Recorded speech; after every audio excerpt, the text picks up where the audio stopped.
Imagine chegar em casa mais cedo de uma viagem de negócios com um belo buquê de flores na mão, apenas para entrar e ouvir sua esposa no chuveiro com outro homem. O que você faria? Deixe-me contar exatamente o que aconteceu comigo em uma tarde quente em Ribeirão Preto. Eu não deveria estar em casa até a noite de amanhã. A inspeção técnica na fazenda onde eu trabalho como engenheiro agrônomo terminou um dia inteiro antes do previsto, então decidi fazer uma surpresa para minha esposa, a Letícia. Eu não liguei, não mandei mensagem no WhatsApp, nada. Apenas peguei um café forte no posto de gasolina, dirigi às 3 horas de volta pela rodovia Anhanguera e até parei em uma floricultura para comprar um buquê de lírios brancos, os favoritos dela. Eu não estacionei minha caminhonete a diesel na frente da nossa casa. O motor dela faz um barulho alto e eu não queria estragar a surpresa antes mesmo de chegar na varanda. Estacionei a 2 quadras de distância e caminhei até nossa residência por um beco nos fundos, algo que costumamos usar para tirar o lixo.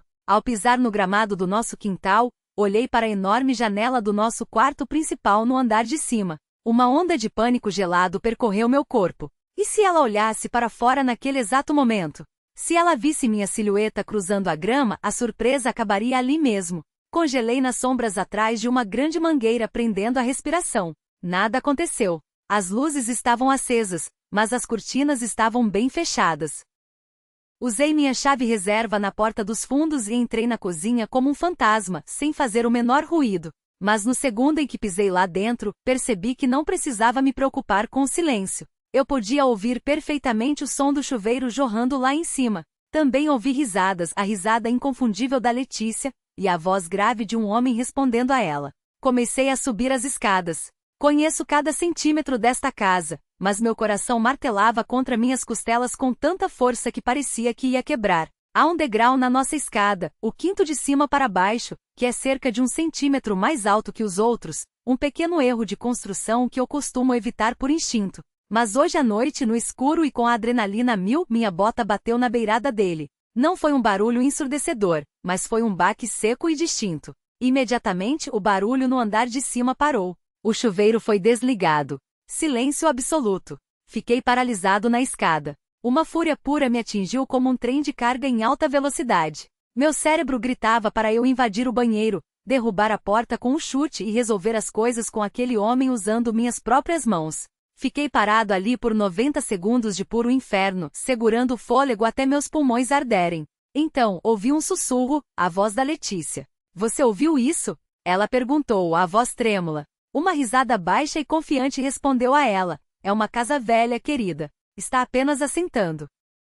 Você está paranoica. Relaxa. Um segundo depois, o chuveiro foi ligado novamente com toda a força. O universo tinha acabado de me dar um aviso. Tirei minhas botas ali mesmo, deixei-as no patamar da escada e continuei subindo apenas de meias. Eu ia arruinar a vida dele sem desferir um único soco. Entrei no nosso quarto principal com cuidado. Roupas estavam espalhadas por toda parte no tapete. O roupão de seda da Letícia estava jogado sobre a cama de casal. E ao lado dele, uma pilha de roupas masculinas de trabalho. Calça jeans, uma camisa de botões, cuecas e botas de cano curto. Não hesitei.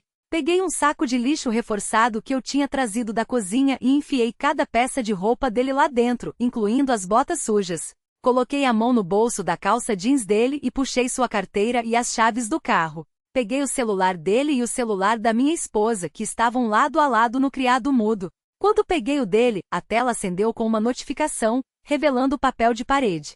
Era uma foto de família. Reconheci o sujeito imediatamente. Era o nosso vizinho de 3 casas abaixo, o Ricardo, um homem casado e com 2 filhos pequenos. Alguém com quem eu tomei uma cerveja no meu próprio quintal no último fim de semana enquanto fazíamos um churrasco. O plano se formou na minha cabeça naquele exato instante.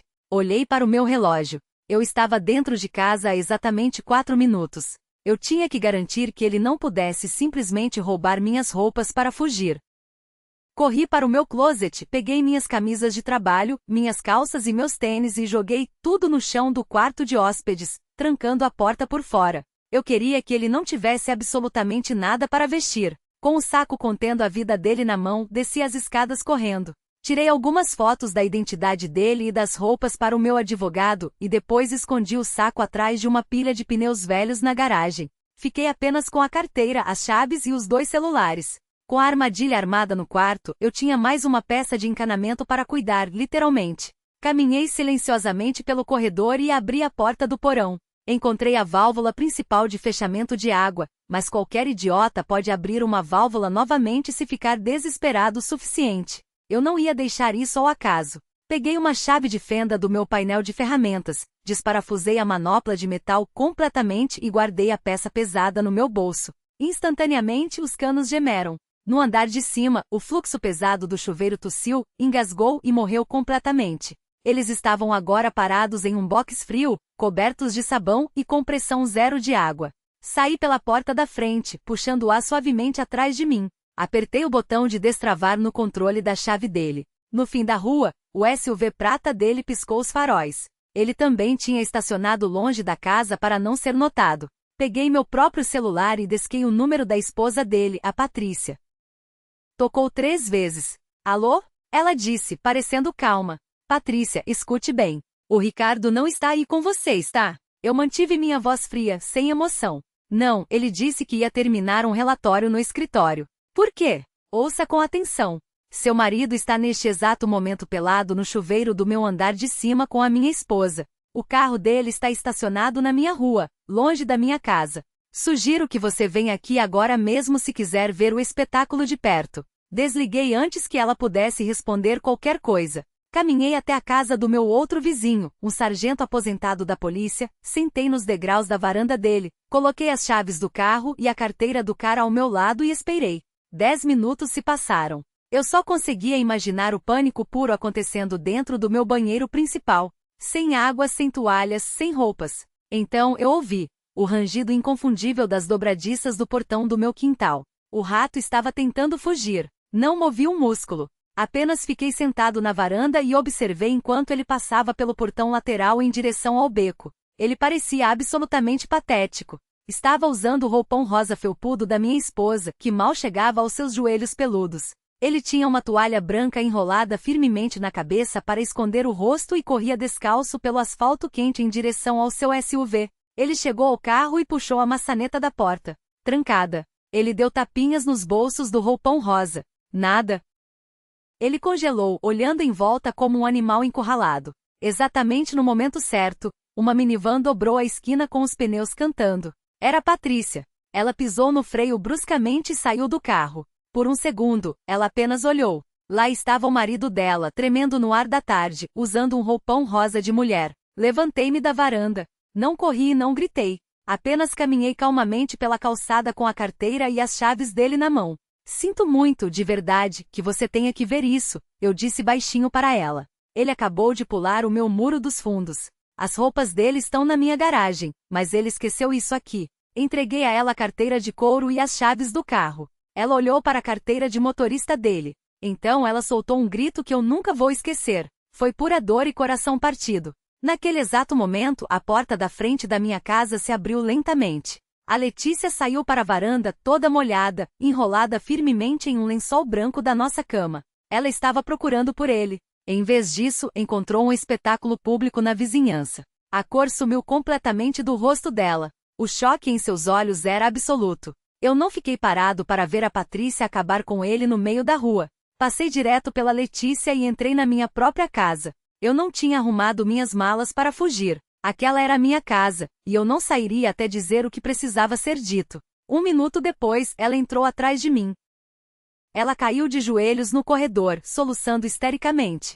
Por favor, ela implorou, perdendo o fôlego. Não significou nada. Foi um erro. Eu estava estressada com o trabalho. Por favor, não faça isso com a gente. Fiquei na cozinha, olhando para o buquê de lírios que eu tinha trazido para ela. Um erro? Perguntei, minha voz perigosamente calma.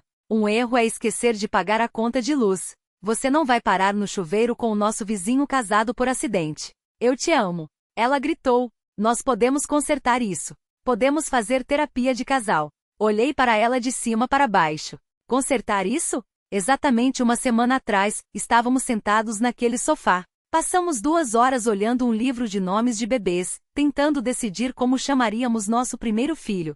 Conversamos sobre transformar o escritório em um quarto de bebê. E hoje, encontro você fazendo isso na casa que eu pago. Ela enterrou o rosto nas mãos, chorando alto. Não havia defesa.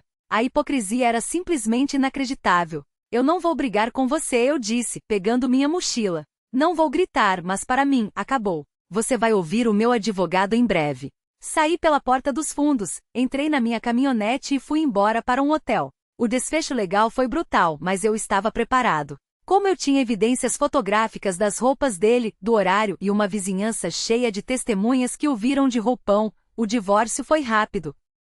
Aqui no Brasil, embora o adultério não seja crime há muito tempo, as circunstâncias da humilhação e a quebra de deveres conjugais pesaram. Meu advogado foi implacável. Minhas economias e minha previdência privada foram totalmente protegidas. Ela tentou lutar por pensão alimentícia, alegando que dependia de mim, mas o juiz jogou o pedido dela pela janela ao ver as provas da traição descarada dentro do lar. Vendemos a casa, o condomínio praticamente implorou para que saíssemos de qualquer maneira devido ao escândalo, e dividimos o valor da venda. Peguei minha parte, fechei nossas contas conjuntas e segui em frente com minhas finanças totalmente intactas.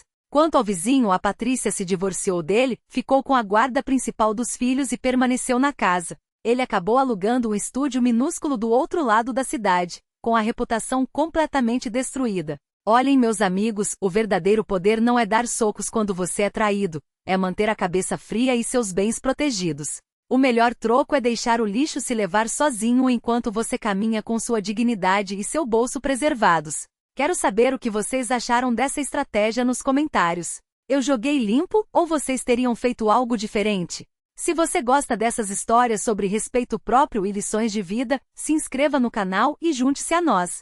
Fique esperto, mantenha o foco e a gente se vê na próxima.